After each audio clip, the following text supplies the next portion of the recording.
Hey guys, welcome back to my channel, Michi Makes Up. Today's video is dedicated all to my purpley, plum, and mauve eyeshadow palettes.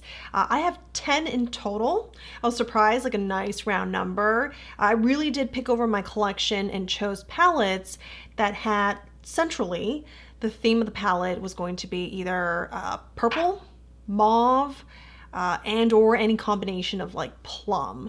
So if you are a purple eyeshadow fan or a mauve eyeshadow fan, I think you're going to enjoy the content of this video. Every palette that I talk about is going to have a link below. And for those of you who are not aware, most of the links that I have in my description are going to be affiliate links. Not all of them, but most of the time there are going to be affiliate links. And any purchases that you make after clicking on through these links, I do make a small commission off of them, and it goes straight back towards makeup, which eventually will end up somehow one way or another on this channel. And the criteria for me choosing these palettes, other than that they're centrally plum, mauve, and or purpley themed, are palettes that I'm excited to go into to create a look. So if it's a palette that I purchased, reviewed for you guys, and I had no plans and I actually never went back in again, then I intentionally excluded it because, you know, everything on here are palettes that I enjoy and would in a heartbeat recommend to anybody who are curious about the color story or attracted to the color story. So let's start with number 10. Number 10 is going to be from Dior. It is their Romantic Voyage Quint. Very obvious, the kind of purple plum shades, these three down here, the deeper shades.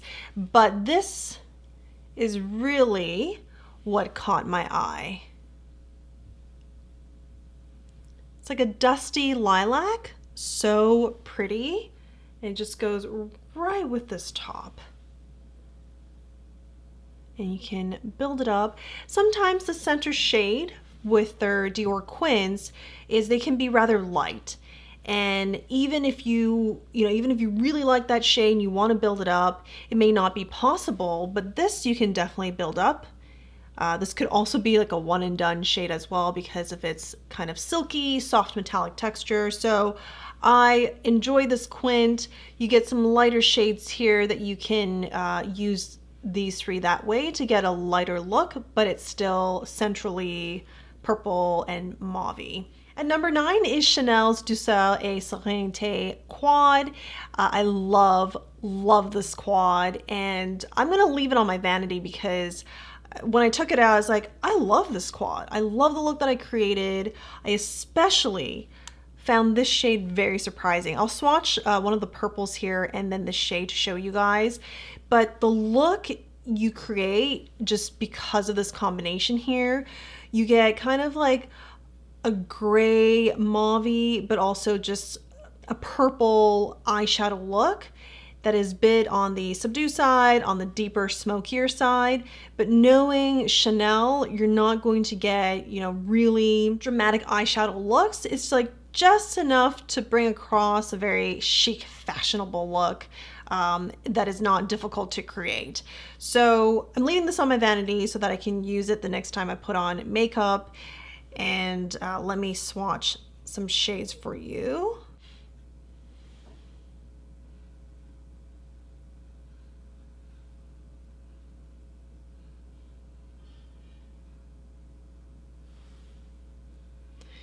Just beautiful.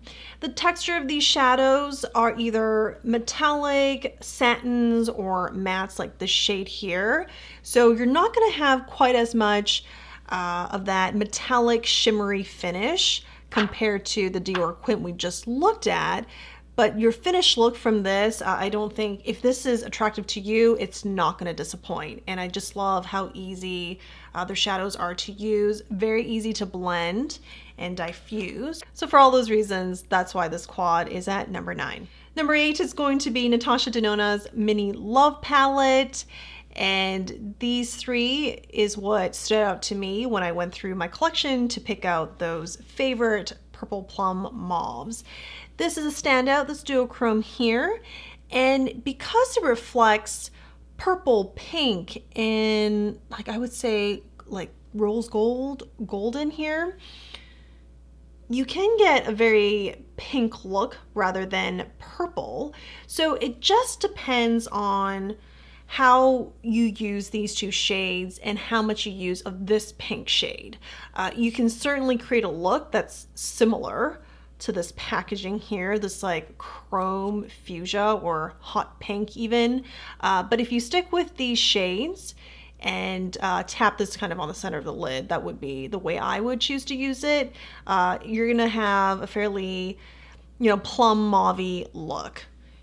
And I do love that duochrome, so the duochrome itself kind of bumped this palette above the last two, placing at number 8. And number 7 is going to be Tom Ford's Honeymoon Quad. I just love the look, or the looks that I can create from this. I focus a lot on these two shades because I'm attracted to plums, mauves, and while this is not quite as purple or as plum as some of the other palettes we're gonna see, or even the ones that we saw, I feel that formulation wise, I don't, at least in this set of palettes I chose, is really represented here, so it's worth it to include in the video. And you can use these as wet or dry. Typically I use them as dry, but when I want a bit more pow, especially from this shade, I would wet a brush and tap in to build more pigmentation and intensity. And number 6 is Chantecaille Giraffe Eye Quartet, and this shade right here is, I think, what bumped it up above Tom Ford, that soft glittery silver purple. So pretty.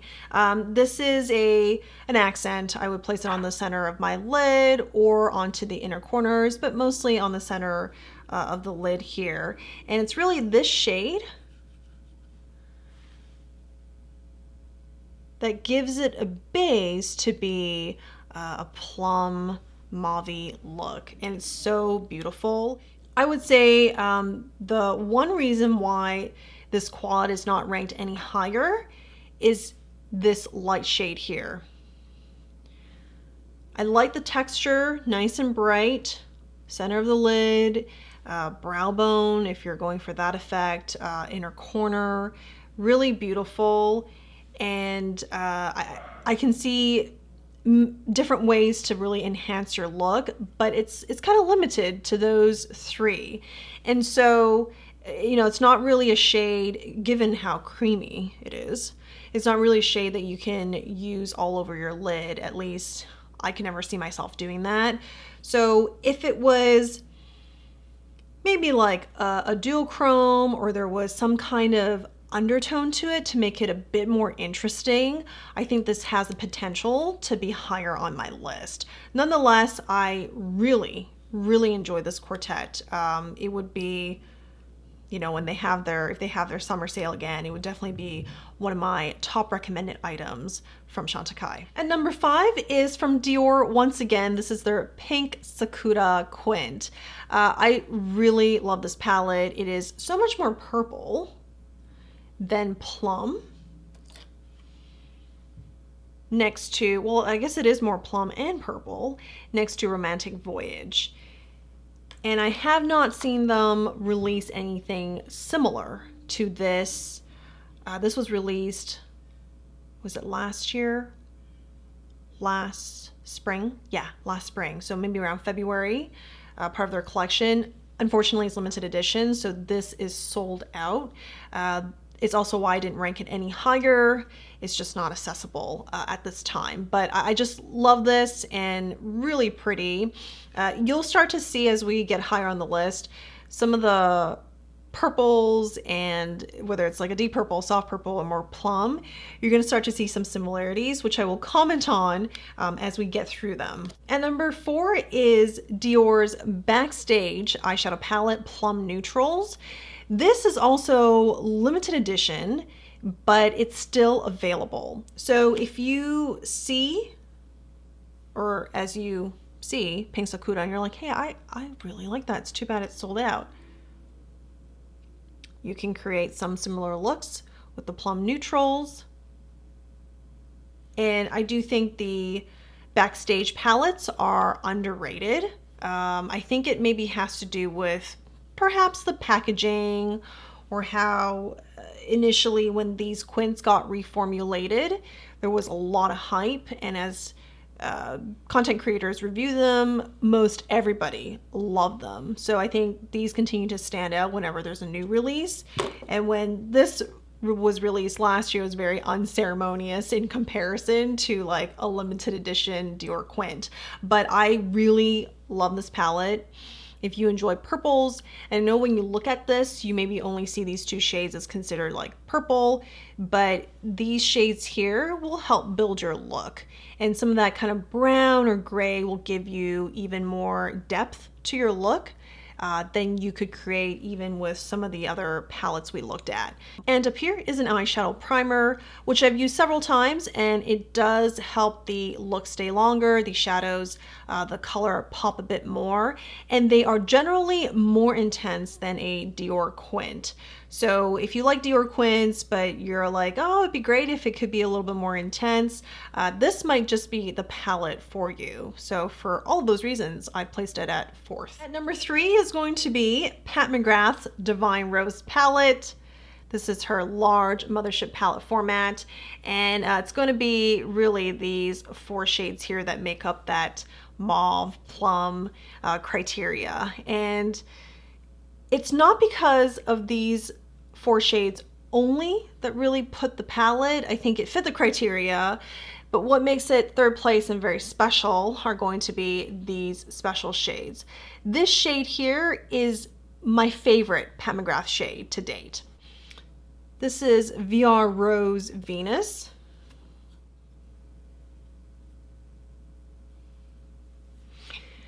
It is not purple in any way, but it is magic.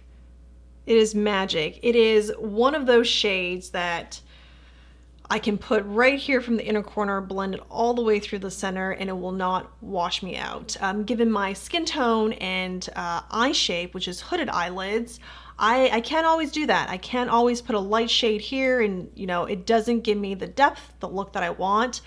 But VR Rose Venus, rule breaker, game changer for me. If I had to pick a favorite shade right at this moment, I think I would pick VR Rose Venus. So it's place number 3 because it's not quite any of these plum purples that makes me really excited about the palette, so I didn't feel right placing it above that. But overall, just I think one of Pat McGrath's best. And while you get really exciting shades here that really stand out, these are very easy to use. You can create nice looks to wear during the daytime at work for your meetings, and then you can spruce it up. You can make it really romantic for evening events, dates, and whatnot with some of these special shades here. Number 2, I think some of you guys are waiting or have been expecting for this. At number 2 is Natasha Denona's Lila palette. My first Natasha Denona palette, also my first luxury eyeshadow palette. I still love this palette so much. And when I look at it, even though it is quite dirty, when I look at it, it still takes my breath away. And I just love how she has these shades here, purple, and she's got some really nice mattes to help build looks, and this really deep shade here you can use to deepen anything. Just expand your own creativity through this eyeshadow palette. I've had this for going on 3 years now, so I don't expect the level of creaminess and all that to be exactly the same as when I got it, but I don't think anything has hit hard pan as far as I can tell. So I would still go into this palette with confidence creating any looks. She also has some really nice kind of pinky shades here. We've got duochrome. I think next to VR Rose Venus, this might be my second most single favorite eyeshadow. And this is called Helio. Yes, 149M Helio. I'll swatch that for you. It's beautiful. And then I like to swatch a purple shade for you. This is also gorgeous. This is Viola. Oftentimes, whenever I do create looks from the Lila palette, I would use, if I'm going for, you know, a very purple look, Viola, and I definitely always pair it with Helio. But Helio is an easy shade that will kind of go with any of this. And just a few moments ago, I mentioned how, you know, some of the purple shades that we see are going to be kind of similar from one palette to the next, one brand to the next. I see the Lila palette as a summary of a lot of the plum, mauve, and purple shades we saw in other palettes, because it just has almost everything. So let me hold up Plum Neutrals. You see the two standout purple shades here can basically be found or duped from Lila. Same thing with Chanel's.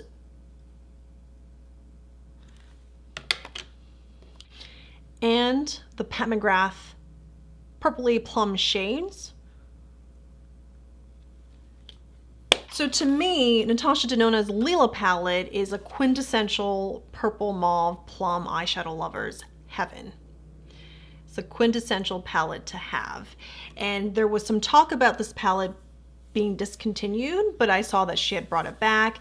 It does even occasionally go on sale. So if you are interested in this, I would look out for that sale or not wait at all, because sometimes they sell out and it takes a while for them to bring this palette back. And for our last palette, at number 1 is Viseart's Etendu Violet. It is what I'm wearing today. I've had this look on since 8 a.m. today, and it is now about 7 p.m. So almost 12 hours, and it has slightly faded in intensity, but the look overall is intact. None of the shades have kind of blended or blurred into each other and kind of disappeared over time. I can still very distinctively tell you what shades I use and the steps I put on these shades. So let me just run that through really quickly. I put Liaison all over the lids on both sides because I wanted a lighter purple look. And then I tapped on Jezebel. This is the duochrome.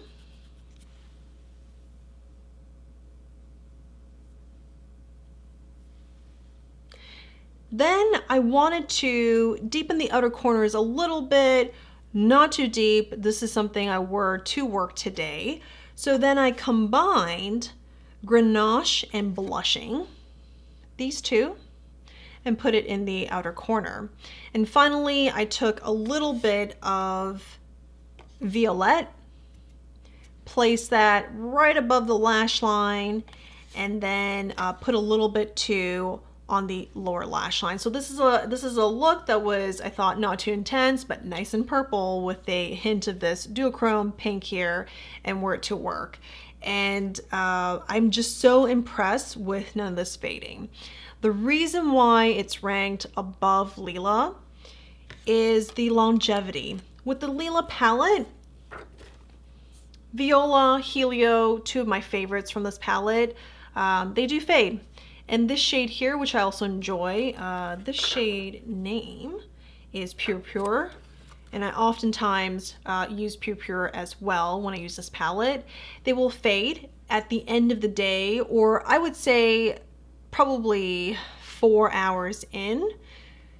You're not gonna be able to tell that I used maybe 4 different shades from this palette to create the look. It's still beautiful, but it's not going to have the same distinction.